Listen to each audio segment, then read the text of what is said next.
12 વર્ષ વિશ્વાસના, વિકાસના અને જનકલ્યાણના।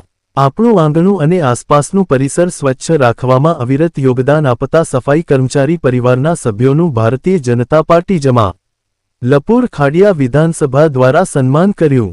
માનનીય પ્રધાનમંત્રી નરેન્દ્ર મોદીજીના નેતૃત્વમાં સેવા, સુશાસન, ગરીબ કલ્યાણ અને જનભાગીદારીના 12 વર્ષ પૂર્ણ થવાના અવસરે પ્રધાનમંત્રી તરીકે નહીં પરંતુ જનસેવક તરીકે તેમના સેવા સંકલ્પ અને સમર્પણને વંદન કરવા આ સેવારૂપી યજ્ઞમાં અમદાવાદ પશ્ચિમના સંસદ સભ્ય દિનેશભાઈ મકવાણા, પૂર્વ ઓડાના ચેરમેન ધર્મેન્દ્રભાઈ શાહ, પૂર્વ મહામંત્રી કર્ણાવતી મહાનગર ભૂષણ અશોક ભટ્ટ, પૂર્વ municipal councillor Nikiben Modi, Khadia ward ભાજપના પ્રમુખ જયેશ રામી, બહેરામપુરા વોર્ડ ભાજપના પ્રમુખ ભાવિકભાઈ પરમાર, કર્ણાવતી મહાનગર યુવા મોરચાના મહામંત્રી આકાશભાઈ ગેહલોત, પૂર્વ ખાડિયા ભાજપ વોર્ડ પ્રમુખ રાકેશભાઈ ભાવસાર, બહેરામપુરા જમાલપુર વોર્ડના મહામંત્રીઓ, સામાજિક આગેવાનો તથા જમાલપુર ખાડિયા વિધાનસભાના કાર્યકર્તાઓ સહભાગીદાર થયા હતા।